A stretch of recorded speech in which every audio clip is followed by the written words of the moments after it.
안녕하세요. 사연에 빠지다의 DJ 민영입니다. 오늘은 시원한 사이다 사연 하나 들고 왔어요. 처음엔 고구마 사연인가 싶었는데 사연자분께서 시원하게 사이다 한 방 날려주시더라고요. 오늘의 사연 바로 시작해 볼게요.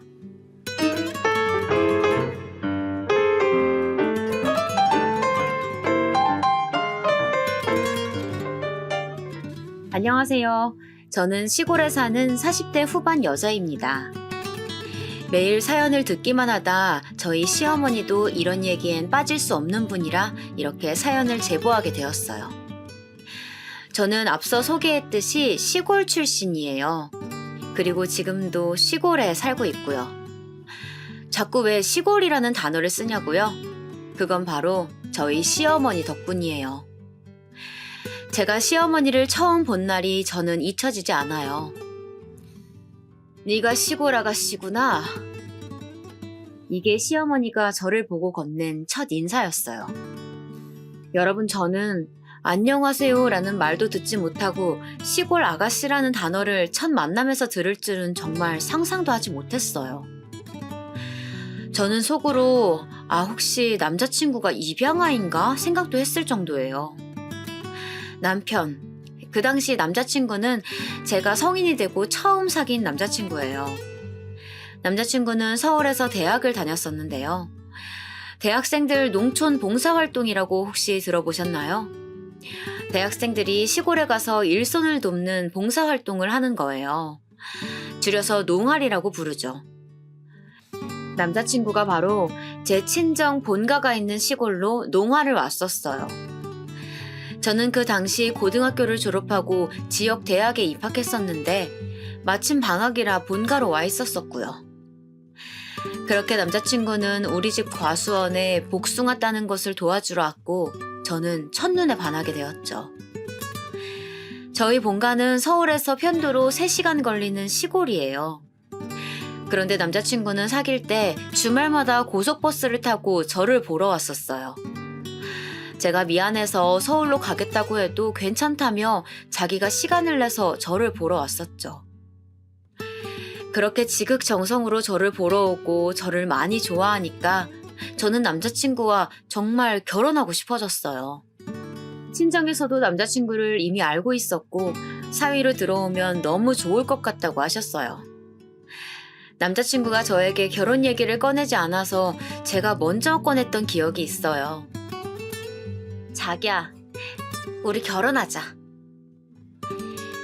뭐 꾸미는 말 없이 바로 직접적으로 얘기했어요. 제가 결혼하자고 하니까 남자친구는 좀 당황하더니 울었던 기억이 나요. 그런데 남자친구가 그때 저에게 말을 했어요. 자기야, 근데 우리 엄마가 좀 유별나셔. 그때 알았어야 했는데. 너무 순진했던 저는 뭐 어때? 내가 잘하면 되는 거 아니야? 나 자신 있어. 이렇게 대답을 했죠. 그렇게 걱정하던 남자친구를 뒤로하고 남자친구의 집에 간 첫날, 저는 시골 아가씨라는 말을 듣게 되었어요. 제 친구들 말에 의하면 제게 하늘이 내려준 계시라고 해요. 정말 저도 아무리 생각해도 저 때 도망을 갔어야 했어요. 그런데 저는 무슨 생각이었는지, 네, 제가 바로 그 시골 아가씨랍니다. 라고 대답했어요.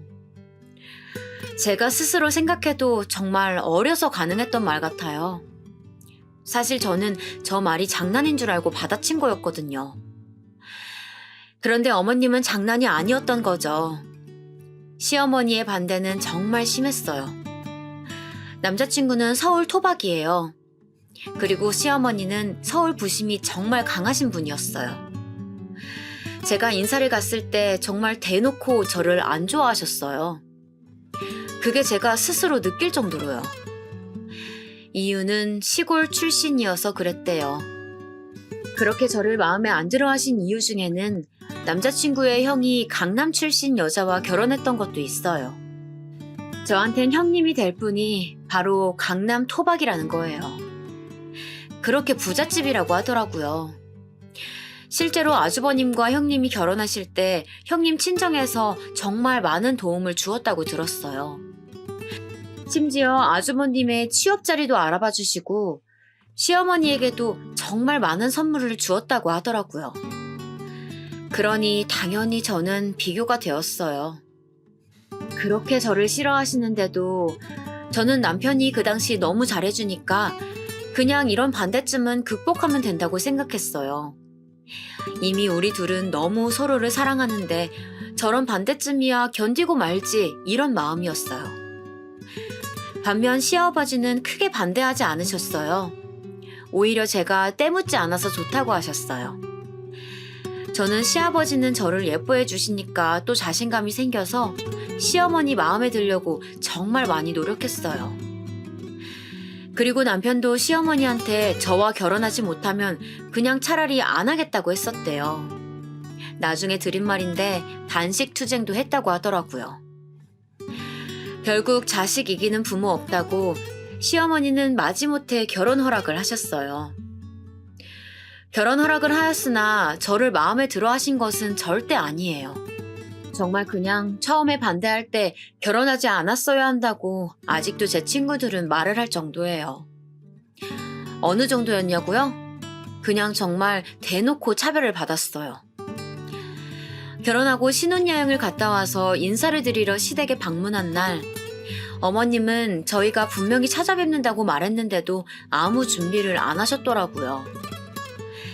시아버지가 괜히 민망해 하시면서 나가서 고기를 사주겠다고 하니까 됐다고 집에서 먹자면서 냉장고에서 반찬 몇 개를 꺼내셨던 기억이 나요. 어느 정도 예상은 했던 터라 크게 내색하지 않고 밥을 먹었어요. 시어머니는 정말 유치하게 저를 싫어하셨어요. 왜 여러분들도 텔레비전이나 각종 매체에서 시어머니가 며느리 괴롭히는 거 많이 보셨잖아요. 그거 다 종합해서 하셨다고 생각하시면 돼요. 저한테만 찬밥을 주신다던가 남은 반찬은 저보고 먹어서 없애라고 하던가 그런 내용들이요. 강남 출신 형님한테는 어떻게 하셨는지 궁금하시죠? 저는 그 집 딸인 줄 알았어요. 아니, 공주인 줄 알았어요. 그냥 목소리 톤부터 달랐어요. 저한테는 야 이렇게 부른다면 형님한테는 며느라 예쁘나 이러더라고요. 정말 대놓고 저럴 때마다 남편이 화를 냈었는데 들은 척도 안 하더라고요. 오히려 그러게 왜 엄마가 반대하는 결혼을 해? 이러면서 제 앞에서 화를 냈어요. 그나마 시아버지가 계시면 좀 덜했던 기억은 나요. 이런 차별은 제가 아이를 낳자 훨씬 심해졌어요. 아주버님과 형님은 2명의 아들을 낳았어요. 지금은 좀 덜하지만 예전에는 남아선호 사상이 정말 심했잖아요.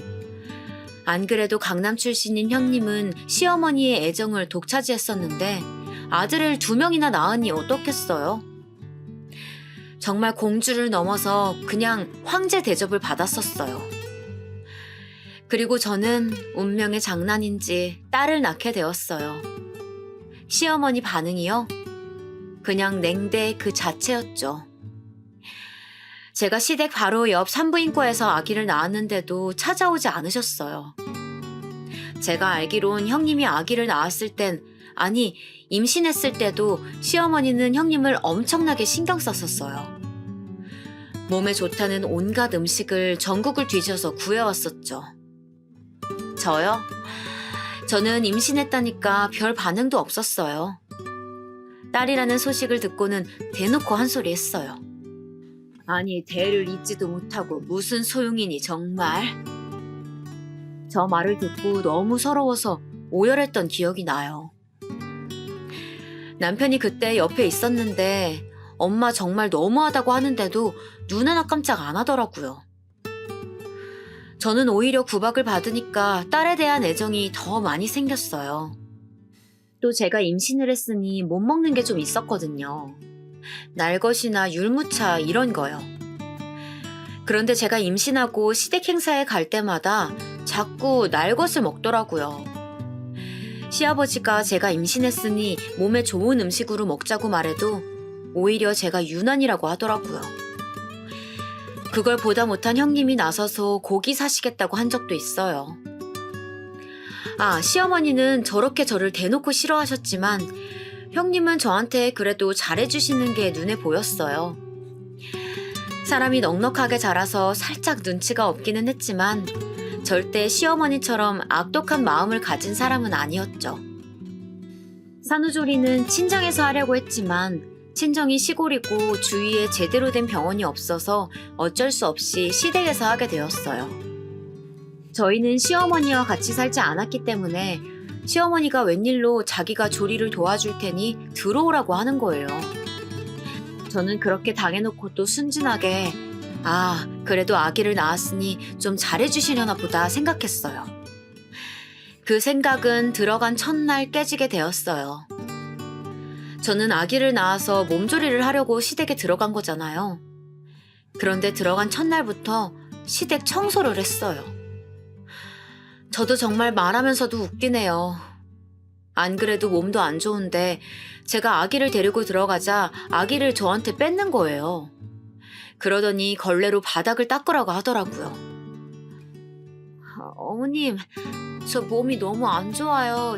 조금 쉬면 안 될까요? 내가 무슨 소리라는 거야? 누구는 아기 안 낳아봤어? 나는 애 낳고도 밥하고 청소하고 다 했어. 넌 시골 출신이니까 애 낳고 바로 밭일하는 사람들 많이 봤을 거 아니야. 정말 서러웠어요. 그런데 시아버지와 남편은 일하러 나갔으니 저를 도와줄 사람도 없었어요.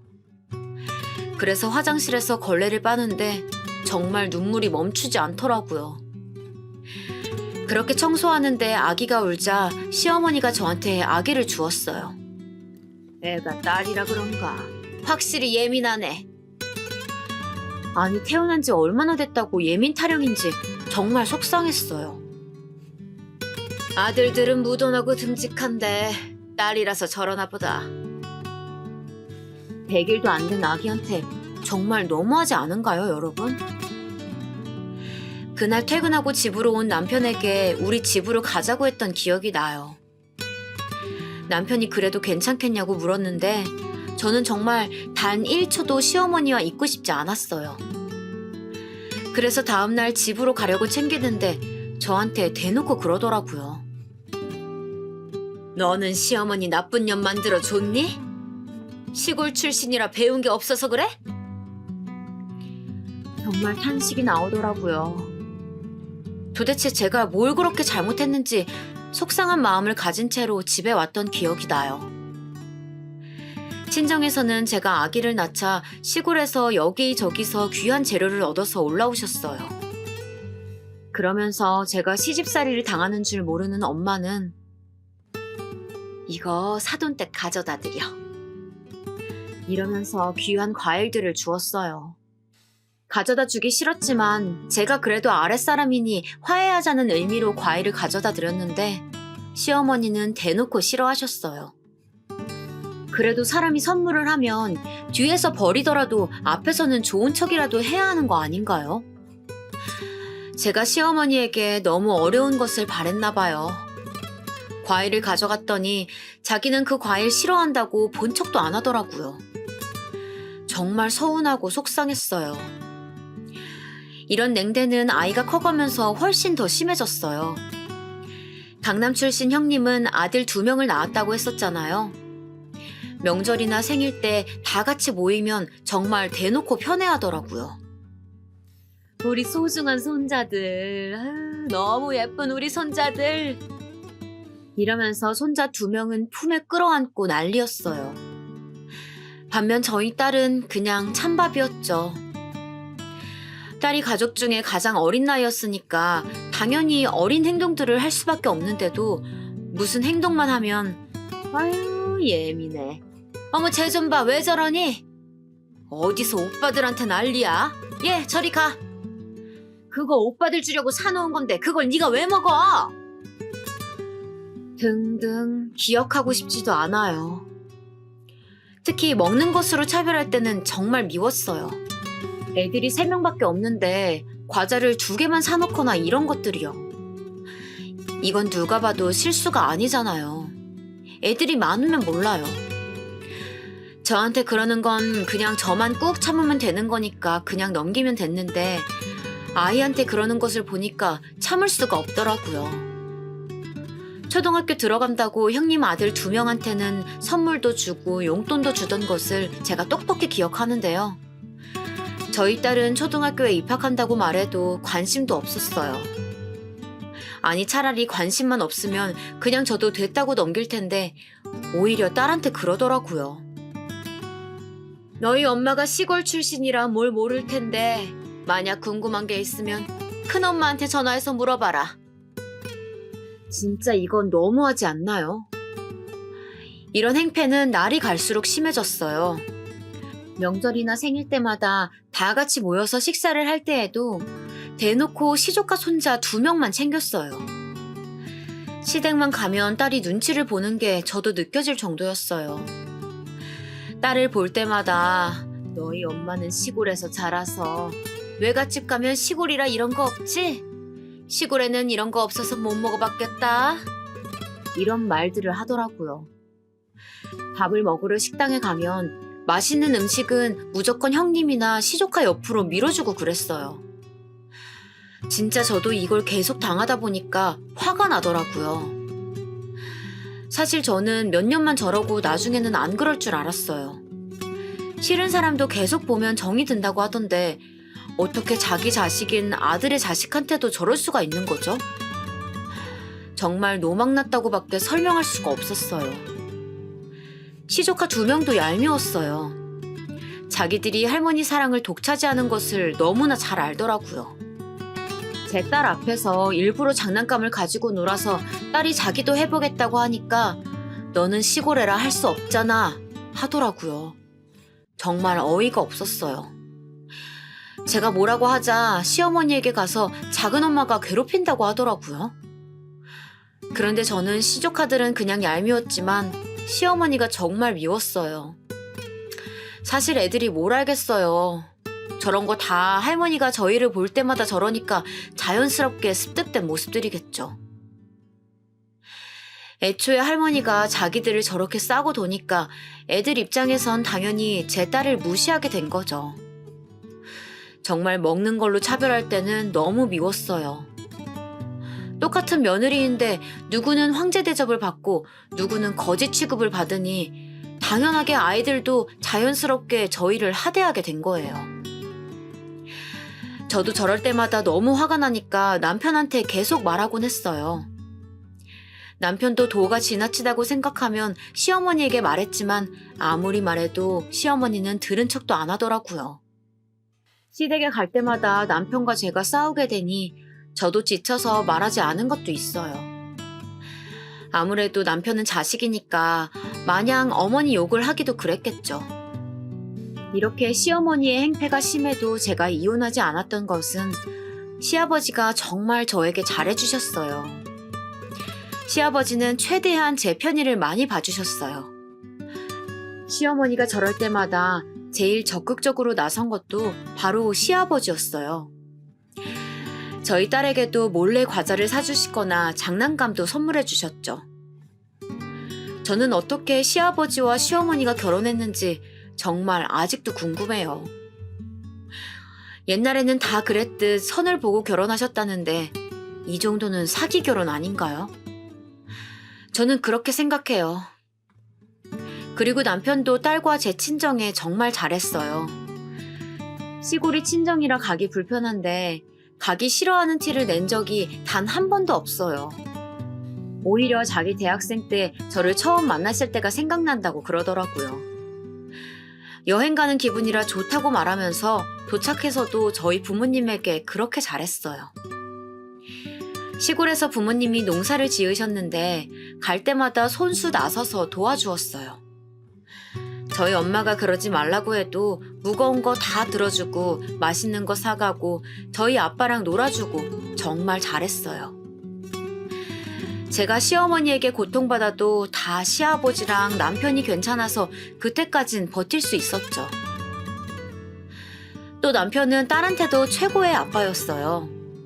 아이가 원하는 것은 다 들어주고 딸을 정말 예뻐했어요.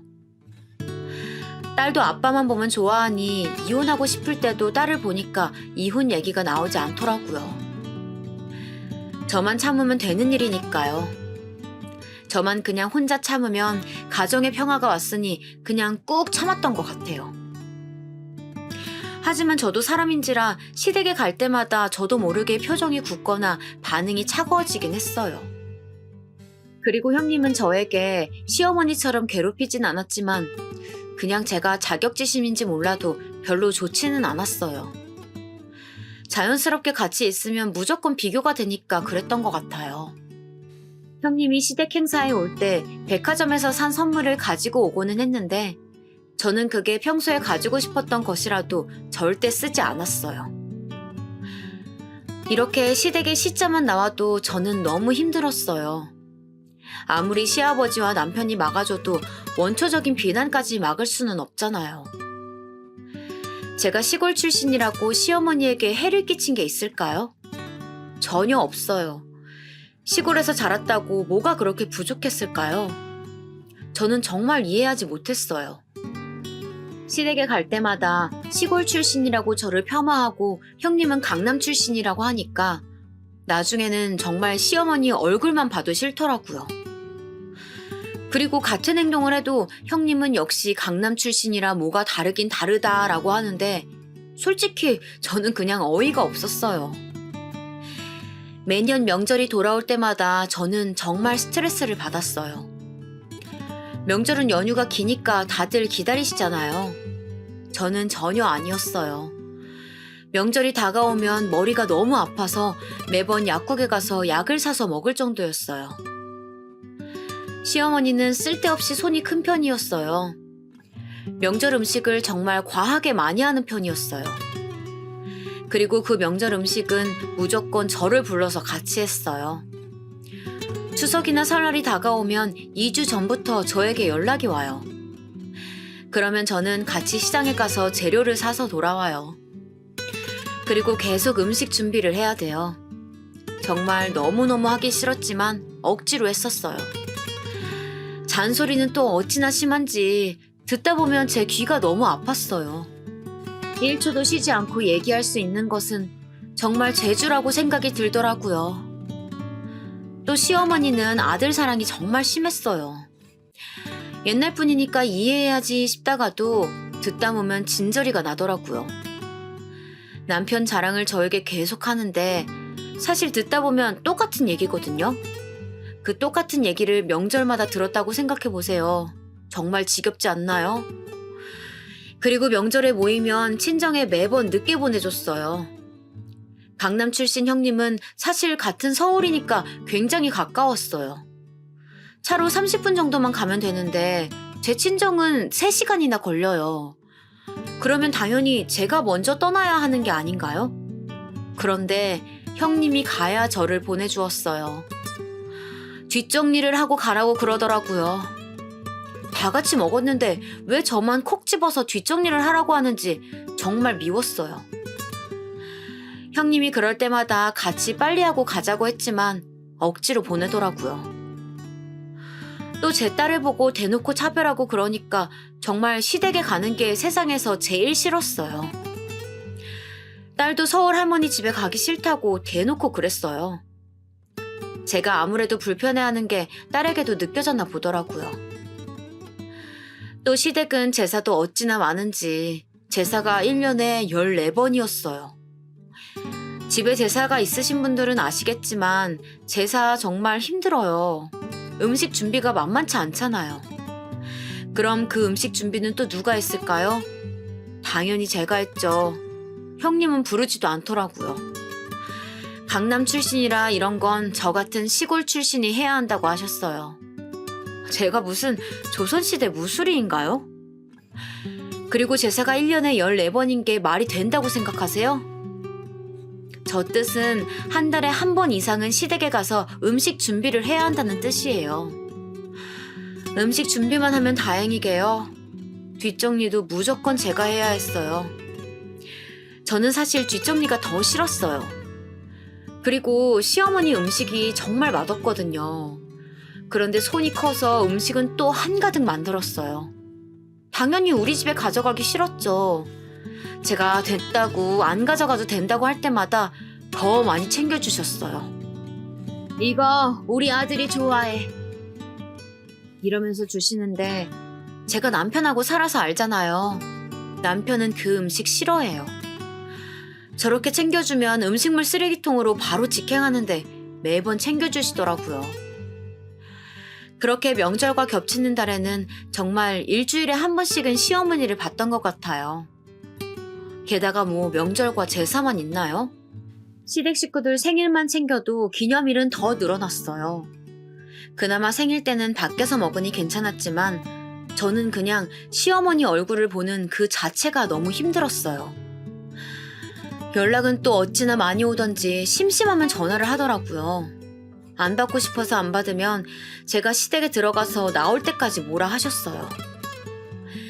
나중에는 시댁 행사가 있는 날이면 너무 힘들어서 약국에 가서 청심환도 사 먹었어요. 시어머니 목소리만 들어도 손이 떨리는 지경이 됐었거든요. 제가 이렇게 힘들어할 때마다 주변에 말해보면 제가 유독 유별나긴 했더라고요. 다들 어느 정도는 시집살이를 당하고 살았지만 이렇게 저처럼 당하고 사는 사람은 아직까지 못 봤어요. 남편이 저에게 잘하지 못했다면 정말 짐 싸들고 친정으로 내려갔을 거예요. 결혼하신 분들은 공감하실 테지만 시어머니가 저래도 집에서 남편이 잘해주면 또 사람이 단순해서 풀리더라고요. 이렇게 고통받으며 살다가 어느 순간 확 터진 날이 있었어요. 이 날은 제 인생에서 잊을 수 없는 날이에요. 사실 이 사건을 얘기하려고 제보를 하게 되었죠. 군뱅이도 밟으면 꿈틀한다고 하잖아요. 저도 저렇게 고통받으며 사니까 어느 순간 해탈하게 된 것 같아요. 그런데 해탈했지만 아닌 건 아닌 거잖아요. 추석이라 또 다 같이 모인 날이었어요. 저희 시댁은 추석에 성묘하러 꼭 가는 편이에요. 주로 갈 때마다 시아버지와 아주버님 그리고 제 남편 이렇게 셋이 가거나 혹은 손자 2명까지 이렇게 남자들만 가고는 했어요. 저는 사실 시어머니가 너무 싫어서 같이 가고 싶었는데 시어머니가 성묘는 남자들만 가는 거라고 하더라고요. 저희 시어머니는 정말 남자 선호 사상이 굉장히 심한 편이세요. 본인도 여자면서 항상 남자 편에 서서 말씀하세요. 여자가 그러면 안 돼. 여자니까 당연하게 해야지. 등등 항상 저런 말을 했죠. 물론 강남 출신 형님에겐 저러지 않으셨고 시골 출신인 저한테만 그러셨어요. 사건이 일어났던 날도 남자들과 손자 2명은 성묘에 가고 시어머니와 형님 그리고 제 딸 이렇게 4명이 시댁에 있었어요. 그런데 갑자기 시어머니가 저를 부르는 거예요. 그래서 그쪽으로 가봤는데 화장실에서 저를 부르더라고요. 어머님 무슨 일이세요? 예, 지금 변기가 막혔어. 네가 좀 뚫어봐라. 네? 무슨 일인가 하고 보니까 정말 변기가 막혔더라고요. 형님도 일어나서 저희 쪽으로 왔어요. 다 같이 변기를 보고 저거 어떡하지 보고 있었는데 저보고 자꾸 뚫으라고 하는 거예요. 그래서 저는 이따 애 아빠 오면 그때 부탁할게요. 이렇게 말했어요. 평소에 우리 집에서 변기가 막히면 남편이 뚫었거든요. 저는 대수롭지 않게 그렇게 말했었는데 시어머니가 갑자기 화를 내는 거예요. 너는 남편 어려운 줄도 모르고 이런 걸 남편한테 시키니? 어디서 배웠니 그런 건? 너는 시골 출신이니까 이런 거 많이 해봤잖아. 저렇게 말씀하시는데 정말 머릿속에서 퓨즈가 나간 느낌이 들었어요. 형님이 옆에서 에이, 이따 서방님 오시면 부탁해요 어머님 하셨는데 거기다 대고 뭐라고 했는지 아세요? 아니야, 너는 곱게 자랐으니까 그냥 소파에 앉아있어. 애초에 부르지도 않았는데 여기 왜 왔어 힘들게. 그냥 앉아서 과일이나 먹고 편하게 텔레비전 보고 있어. 하면서 정말 형님 등을 거실로 미는 거예요. 그 순간 정말 저도 모르게 그동안 꾹 참고 있었던 것이 터져버렸어요. 정말 저도 도저히 참을 수가 없겠더라고요. 제가 어떤 행동을 했는지 짐작하시겠어요, 여러분? 저는 지금 생각하면 정말 웃겨요. 저는 화장실에 놓인 고무장갑을 끼고 변기에서 똥을 꺼냈어요. 그래, 네가 좀 뚫어봐라. 역시 해봐서 잘 알지? 그리고 저런 말을 하는 시어머니 얼굴에 그 똥을 발랐어요. 아니, 바른 게 아니고 똥을 던졌다고 표현해야 맞는 것 같아요. 시어머니는 처음에 너무 놀랐는지 가만히 있더라고요. 정말 저도 모르게 한 행동이에요. 그리고 저는 시어머니에게 외쳤어요. 야, 이 노망난 할망구야. 나 이혼할 거야. 네 아들 이혼남 만들고 좋겠다. 이렇게 소리쳤어요. 그제야 시어머니는 정신을 차렸는지 저에게 소리를 지르더라고요. 야, 너 미쳤어? 그래, 나 미쳤다. 네가 그렇게 행동하는데 누가 안 미쳐? 뭐 어쩌라고? 시골 출신이라 뭐. 내가 시골에서 태어난 게 너랑 무슨 상관인데?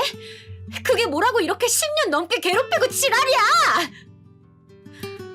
한번 말이 나오니까 정말 시원하게 말이 나오더라고요. 속에 있는 얘기를 다 했어요. 시어머니가 막 수건으로 똥을 닦고 난리를 치더라고요. 그 모습을 보는데 어찌나 웃기던지 웃음이 막 나오더라고요. 정말 제가 왜 10년 넘게 당하고 살았는지 후회가 됐어요. 시어머니가 뭐라고, 저 노망난 할망구가 뭐라고 제가 참고 살았을까요? 얼굴에 똥을 던지고 막 소리를 지르니까 속에서 뭐가 탁 풀리는 기분이 들었어요. 살면서 그런 기분을 느껴본 건 저날이 처음이었던 것 같아요. 아직도 저날이 제 인생 최고의 날이에요. 난리치는 시어머니를 보는데 정말 사람은 참고 살면 안 된다고 생각이 들었어요. 형님은 너무 놀랐는지 가만히 서서 지켜보더라고요. 사실 형님은 저를 괴롭히거나 그런 적은 없었기 때문에 그냥 지나쳤어요. 매번 그냥 방관하는 게 얄밉긴 했지만 시어머니 성격상 누가 제 편을 드는 신용이라도 보이면 저에게 더 그랬기 때문에 마냥 이해 못하는 건 아니었어요. 그리고 방에서 혼자 놀고 있는 딸을 불러서 같이 나갔어요. 물론 그렇게 나가는데 뒤에서 노망난 시어머니는 저희에게 소리를 질렀어요. 너네 그렇게 가면 내가 가만 안 둘 줄 알아! 가만 있지 마. 어쩌라고. 네 아들 이혼당하는 거나 구경해. 똑바로 얼굴을 쳐다보고 말하는데 정말 속이 시원했어요. 제가 입이 없어서 그동안 참고 산 게 아니잖아요. 그래도 남편만 보고 살았는데 아니 이젠 못 참겠더라고요. 자기가 싼 똥은 자기가 치워야 하는 거 아닌가요? 그걸 왜 저보고 치우라고 하는 거예요? 정말 살면서 저런 사람은 처음 봐요. 제가 뭐 이유가 있으면 그걸 고쳐보려고 노력할 텐데 애초에 이유가 없잖아요. 단지 제가 시골 출신이라 돈이 없어서였잖아요. 사실 처음엔 저도 시어머니에게 다가가려고 많이 노력했어요.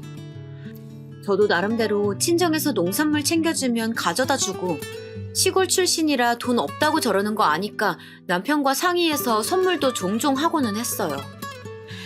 그런데도 시어머니는 날이 갈수록 심해졌죠. 제가 다가갈수록 시어머니는 저를 밀어내더라고요. 아이를 낳아도, 아니, 낳고 나서는 더 심해졌어요. 저한테만 저러면 그냥 저만 참으면 됐지만 아이한테 저러니까 참을 수가 없었죠. 그렇게 꾹 참던 게 터진 날이 저날이랍니다. 정말 지긋지긋했다는 말이 맞았어요. 그리고 바로 그 길로 딸과 친정에 내려갔어요. 사실 그렇게 큰 소리 내고 나왔지만 막막하긴 했어요. 그렇지만 정말 이혼할 생각은 있었어요. 남편과의 관계는 괜찮았지만 시어머니가 저렇게 행동하는데 도대체 누가 버티겠어요? 딸 손을 잡고 말했어요. 그동안 우리 딸도 힘들었지? 이제 됐어. 괜찮아. 사실 딸만 생각하면 눈물이 나오려고 했어요. 남편과 딸 사이도 좋았고, 아니, 우리 세 명만 생각하면 정말 문제가 없었거든요. 우리끼리는 정말 행복했기 때문에 제가 그동안 참았다고 했었잖아요. 그런데 도저히 이제는 안 될 것 같더라고요. 제 인생에서 남편도 딸도 정말 소중했지만 무엇보다 자신을 이제 챙겨야 할 것 같더라고요. 이렇게 가다간 제가 스트레스로 확 단명할 수도 있을 것 같았어요. 날이 갈수록 심해졌기 때문에 이 관계는 시어머니가 죽거나 제가 이혼하거나 결론이 그렇게 나와야 할 것 같았어요. 원래 악독한 사람이 오래 산다고 하잖아요. 시어머니는 뭐 딱히 지병이 있었던 것도 아니고 오래 살 것 같았어요. 그리고 무엇보다 죽을 날을 기다리며 버티느니 그냥 이혼하고 평생 안 보는 게 저한테 좋을 것 같더라고요. 그렇게 딸의 손을 잡고 버스 터미널로 갔어요. 명절이라 사람이 많았지만 인파 속에서 저는 행복했어요. 걱정이 되기는 했지만 일단 너무 즐겁더라고요. 그렇게 버스 출발 시간을 기다리고 있었는데 남편에게 전화가 왔어요. 그새 시어머니가 말했나 싶더라고요. 저는 뭐 잘못한 게 없으니 일단 전화를 받았어요. 여보세요? 여보, 이게 무슨 일이야? 아니 아무리 그래도 그렇지 시어머니 얼굴에 똥칠을 하는 며느리가 어딨어? 당신 말 잘했어. 그러면 자기가 싼 똥을 며느리 보고 치우라고 하는 시어머니는 어딨어? 아니 그래도 어른이잖아. 일단 어디야? 우리 얘기하자. 나 너희 엄마한테 이혼한다고 얘기했어. 뭐? 아니 일단 만나. 어디야? 나랑 우리 딸 찾을 생각하지 마. 전화를 그렇게 끊는데 정말 통쾌했어요. 사실 남편은 중간에서 고생하기도 했고 저한테 잘해준 것도 맞긴 해요. 하지만 그 순간만큼은 그냥 저 핏줄 자체가 싫더라고요. 제가 전화를 그렇게 끊자 딸이 저에게 말했어요. 엄마, 그럼 나 이제 아빠 못 봐? 그 순간 좀 철렁하긴 했어요. 우리 딸, 아빠한테 지금 가고 싶어? 아니, 나 엄마랑 있을래. 그래도 다행히 저랑 있겠다고 하더라고요. 딸의 손을 잡고 그렇게 버스를 타고 친정에 갔어요. 처음으로 결혼하고 남편 없이 내려갔던 거예요. 버스를 타고 몇 시간 동안 내려가는데 저는 잠도 자지 못하고 창밖만 바라봤어요. 저를 보고 부모님께서는 많이 놀라셨더라고요. 아무래도 같이 올 줄 알았는데 제가 딸하고만 오니까 그랬던 것 같아요. 최서방은 어딨어? 이번엔 그냥 나 혼자 왔어. 바쁘대. 엄마의 얼굴을 보니까 울컥하더라고요. 사실 시어머니가 저를 괴롭힌다고 절대 저희 친정 엄마한테는 말하지 못했어요. 친구들한테는 잘만 얘기했지만 엄마에겐 말을 못하겠더라고요. 걱정하실 게 뻔히 보이기도 했고 제가 시골 출신이라 싫어한다는 말을 시골에 사시는 부모님에게 어떻게 말하겠어요. 궁금해하시는 게 눈에 보였지만 도저히 말은 못하고 괜히 말을 계속 돌렸던 기억이 나요. 그렇게 도착해서 딸 저녁밥을 먹이고 저도 부모님과 얘기를 하는데 남편에게 전화가 계속 왔어요. 전화를 안 받으니 문자도 계속 오더라고요. 시어머니에게도 연락이 올까 싶었는데 시어머니에게는 안 왔고 그렇게 밤이 됐어요. 부모님이 자고 계신 걸 확인하고 남편에게 전화를 걸었어요. 여보, 당신 도대체 어디야? 집에도 없고 친정에 간 거야? 그게 왜 궁금해? 너희 엄마나 챙겨. 당신 정말 나랑 이혼할 거야? 일단 얼굴 보고 얘기하자. 내가 올라갈 때까진 기다려줘. 나 생각 정리 좀 하자. 알겠어. 다음날 엄마가 물어보셨어요. 언제 올라가니? 최서방은 안 오는 거니? 애아빠가 이번엔 정말 바쁘대. 일단 저는 남편과 결혼하며 서울로 올라간 거라 사실 서울에 가도 갈 곳이 없었어요. 우리 집이 있는데 거기에 가면 남편을 봐야 하잖아요. 그래서 더 가기 싫었어요. 그냥 정말 시댁과 관련된 그 무엇과도 엮이고 싶지 않았어요. 하지만 명절이 끝났으니 딸은 올려보내야 했어요. 학교에 가야 하니까요. 그래서 남편에게 전화해서 아이를 데려가라고 말했어요. 저는 절대 올라가지 않을 예정이어서 그때 부모님에게 말했어요. 요즘 서울 생활이 조금 힘들어서 아기 아빠 오면 딸만 올려보낼게. 나 엄마 아빠랑 조금 더 있고 싶다. 제가 생각해도 조금 부자연스럽긴 했지만 어쩔 수 없었어요. 그렇게 남편이 내려왔어요. 부모님과 남편은 아무렇지 않게 반갑게 인사하고 저는 남편과 둘이 길을 걸으며 얘기했어요. 나는 정말 당신 자체는 너무 좋아. 지금도 나는 당신이 남편이라 다행이라고 생각해. 하지만 나 정말 앞으로는 시어머니와 엮이고 싶지 않아. 우리 싸움도 거의 다 시어머니 때문이잖아. 나 이제 이 생활 너무 힘들고 지겨워. 우리 그만하자. 당신 진심이야? 그럼 우리 딸은 어떡해? 당신이 키워. 아니다. 내가 키울게. 우리 딸을 어떻게 너희 엄마한테 계속 보여주니? 애 시댁 갈 때마다 상처받은 건 알아? 엄마 일은 나도 정말 미안하게 생각해. 그런데 아니 이혼이라니. 나 정말 당황스러워 여보. 남편과 얘기하며 정말 많이 울었어요. 저도 남편 자체는 정말 좋았어요. 최고의 아빠였고 가정에도 충실했거든요. 사람은 참 괜찮았지만 저는 정말 시어머니를 인생에서 더 마주하고 싶지 않았어요. 일단 아이가 학교에 가야 하니 딸은 남편과 같이 올려보냈어요. 엄마, 같이 가. 딸은 저랑 떨어지는 게 싫다고 엉엉 울었어요. 남편도 일단 같이 올라가자고 시어머니랑 안 마주치도록 자기가 노력하겠다고 했어요. 하지만 저는 정말 완고했어요. 그렇게 시어머니가 욕한 시골이 저는 너무 좋았거든요. 제가 잘못한 게 없잖아요. 그렇게 이별의 눈물을 하고 저는 친정에 있었어요. 사실 저는 생각 정리가 필요하더라고요. 이혼이 애들 장난도 아니고 앞으로 어떻게 살아야 할지 막막하기도 했고요. 저희 친정 부모님도 슬슬 눈치채기 시작했어요. 무슨 일이 있긴 있구나 눈치채셨죠. 하지만 도저히 제가 시골 출신이라 시어머니가 나를 너무 싫어했다고 말이 나오지 않았어요. 놀랍게도 그때까지 시어머니는 저에게 연락하지 않으셨어요. 사실 어느 정도 미리 말을 생각했었거든요.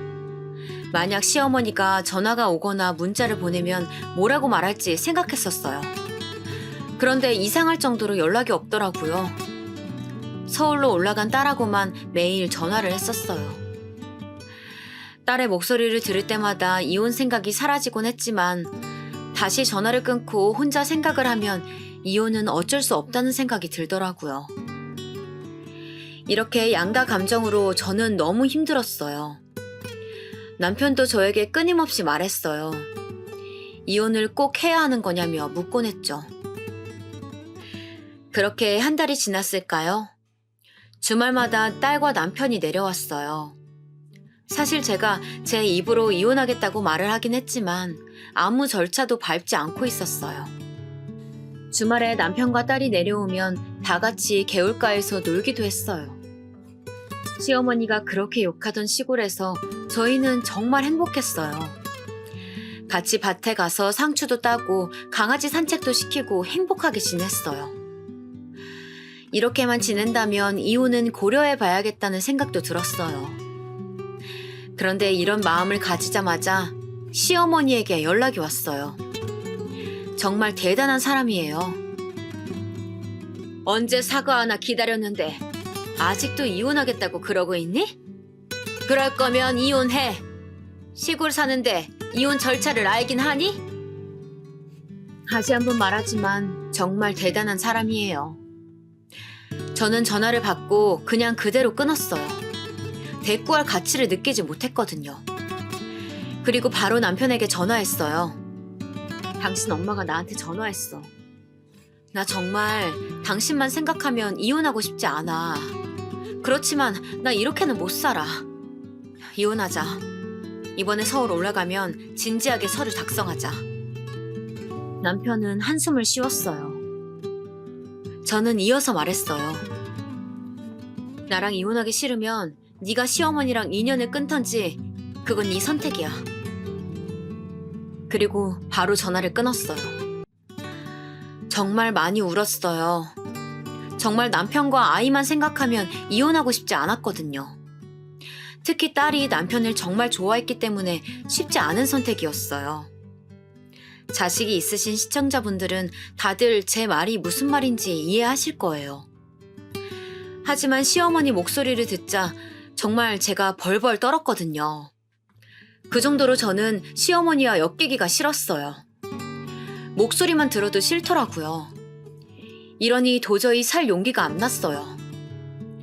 남편은 시어머니와 부모 자식 관계니까 아무래도 단칼에 끊어내는 것이 힘들어 보였어요. 저는 그것을 이해해요. 저도 만약 남편이 저희 친정 부모님하고 연을 끊는 것을 원하면 쉽지 않을 것 같았거든요. 그렇게 힘들어하면서 저는 혼자 서울에 올라갈 준비를 하고 있었어요. 그런데 엄마가 저를 다급하게 부르셨어요. 누가 찾아왔다는 거예요. 저는 남편인가 싶어서 마당으로 나갔어요. 그런데 거기 누가 있었는지 아세요? 사실 시어머니가 왔을까 싶어 저도 가슴이 콩닥콩닥 했어요. 다행히 마당에는 시아버지가 있었어요. 혼자서 저를 찾아오셨더라고요. 아버님, 여기 어쩐 일이세요? 며느라. 시아버지는 정말 저에게 잘해줬다고 제가 이미 얘기했잖아요. 그래서 저도 사실 조금 반가웠어요. 시아버지는 역시 저희 친정에 오신다고 선물도 많이 들고 오셨더라고요. 저희 부모님 드리라고 갈비를 가득 사오셨어요. 만약 시어머니가 시아버지처럼 행동해 주셨다면 저는 절대 이혼 생각하지 않았을 거예요. 저희 부모님과 인사를 하고 시아버지는 저랑 단둘이 얘기를 나누었어요. 그날 있던 일은 내가 대신 사과하마. 아니에요. 아버님이 왜 사과하세요? 아버님은 아무 잘못 없으세요. 아내가 평소엔 멀쩡한데 유독 며느리는 너한테만 그러더라고. 내가 더 신경 썼어야 하는데 미안하다. 저와 시아버지는 둘이 계속 서로에게 사과했어요. 그러면서 시아버지는 저에게 이혼을 꼭 해야 하냐고 물으셨어요. 제가 이혼하지 않고 살 수는 없지 않냐고 묻자 시아버지는 뜻밖의 말을 저에게 하셨어요. 네가 원한다면 시어머니를 평생 보지 않고 살아도 돼. 명절이나 생일 때 오지 않아도 돼. 그동안 몰라주어서 미안하다. 시아버지가 저렇게 나오실 줄은 몰랐어요. 손녀를 생각해서라도 다시 한번 생각해 주겠니? 시아버지는 그렇게 서울에 올라가셨어요. 그리고 저도 그제서야 친정 부모님에게 털어놓았죠. 사실 그동안 시집살이를 당했었고 참다 못해서 이혼 생각을 하고 있었다고 얘기했어요. 엄마는 너무 속상하셨는지 우시더라고요. 아빠는 아무 말도 하지 않고 계시다 저에게 그러셨어요. 네가 너무 힘들면 이혼해라. 요즘 세상에 이혼이 별거니? 엄마도 옆에서 거드셨어요. 네가 마음 편한 대로 행동해. 그렇게 밤이 지나갔고 남편이 다음날 찾아왔어요. 같이 차를 타고 서울에 올라가면서 정말 많은 말을 나누었어요. 나 정말 당신하고 어머니하고 절대 안 마주치게 할게. 그동안 몰라줘서 미안해. 저도 사실 딸을 생각하니까 막상 이혼하기가 쉽지 않더라고요. 이혼한다고 당당하게 말했지만 이혼은 현실이었어요. 딸은 엄마도 아빠도 좋아하는데 시어머니 한 명 때문에 딸을 고통스럽게 만들고 싶지 않았어요. 남편도 딸에게는 정말 제가 생각해도 최고의 아빠였기 때문에 더 그랬던 것 같아요. 또 친구들에게 전화로 상담을 했을 때도 친구들은 저에게 그랬어요. 제가 이혼하지 않고 그대로 사는 게 더 복수라고 그러더라고요. 생각해보니 그 말이 맞았어요. 시어머니 얼굴에 똥칠하고 그대로 살면 그게 더 복수겠더라고요. 시어머니는 얼마나 배알이 꼴리겠어요. 제가 오히려 이혼하면 그게 시어머니는 더 좋을 것 같았어요. 애초에 저를 자기 집안에 들이기 싫어했었으니까요. 어쩌면 목표가 이혼일 수도 있었겠죠. 일단 그래도 강하게 나갔으니 복잡한 마음을 가지고 남편과 서울 집에 도착했어요. 그렇게 주차장에서 집으로 올라가는데 저는 기절초풍했어요. 세상에 제가 오는 것을 어떻게 알았는지 시어머니가 우리 집 앞에 있었던 거예요. 남편도 놀라서 엄마 여기 어떻게 오셨냐고 물었는데 더 놀라운 것은 시어머니의 행동이었어요. 저를 보자마자 저에게 달려오셨어요. 그러면서 망할 년! 이렇게 욕하시는데 와 정말 대단하더라고요. 저보고 배은망덕하다고 욕하면서 제 머리채를 잡더라고요. 그 순간 저도 참을 수 없어서 똑같이 머리채를 잡았어요. 남편이 중간에서 서로 떼놓느라 고생했어요.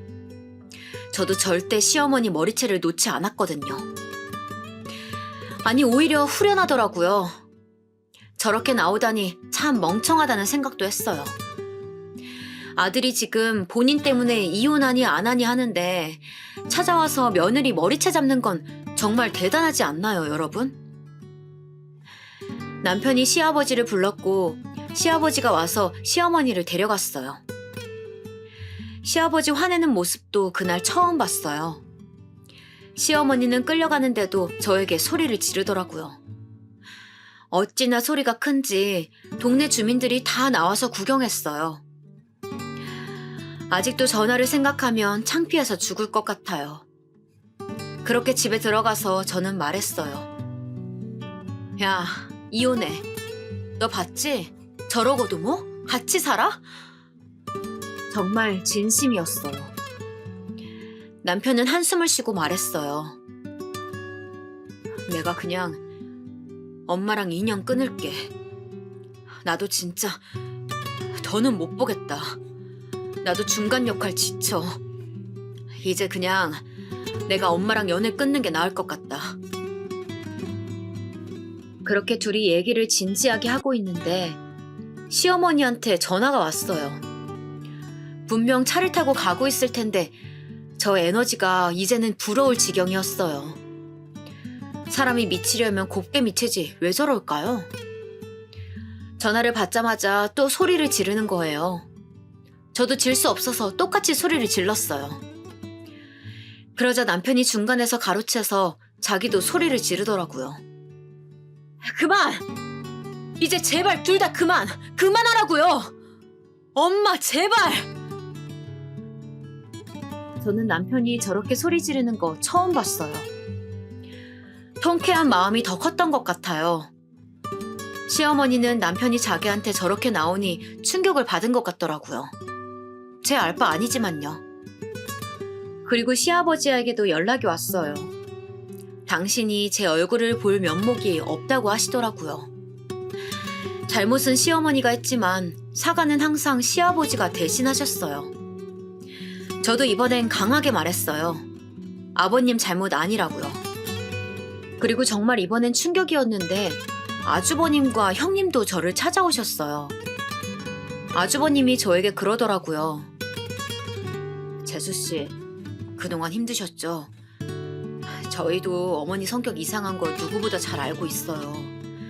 그래도 건들거나 제지하면 더 그러니까 최대한 모른 척 했던 건데 그게 오히려 재수씨를 힘들게 만들었더라고요.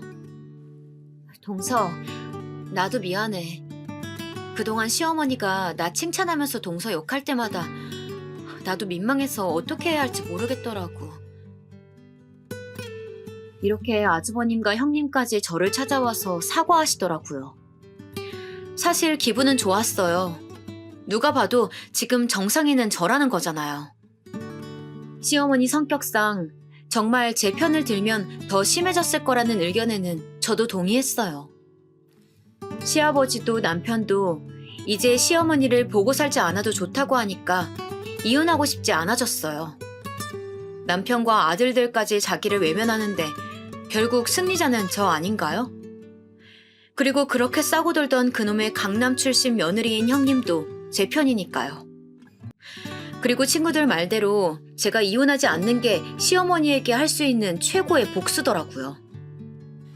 시어머니가 차라리 저기서 불쌍한 척을 했으면 식구들 의견이 달랐을 텐데 끝까지 멍청하더라고요. 저는 정말 저를 찾아와서 머리채 잡을 줄은 몰랐어요. 정말 인간의 바닥을 본 느낌이었어요.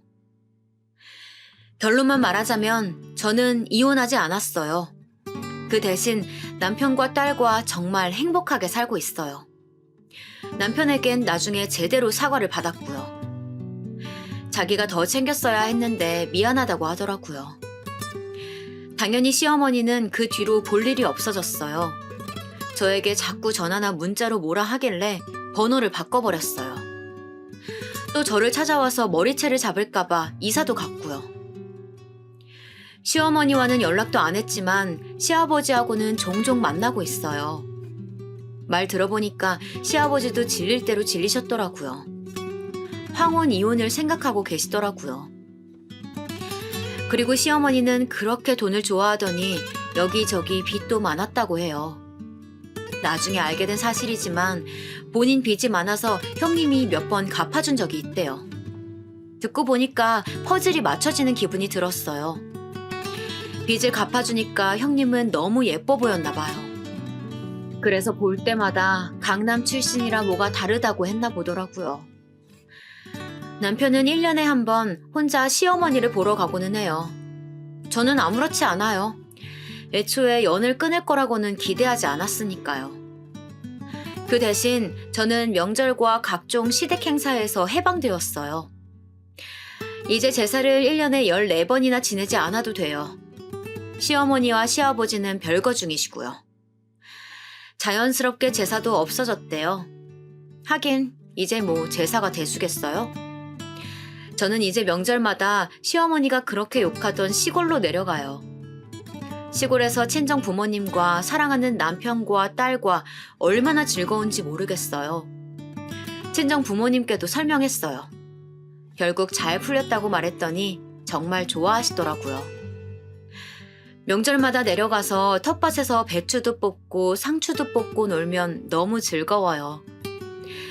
딸이 강아지를 정말 좋아하는데 요즘 강아지가 새끼를 낳아서 보러 가자고 성화해요.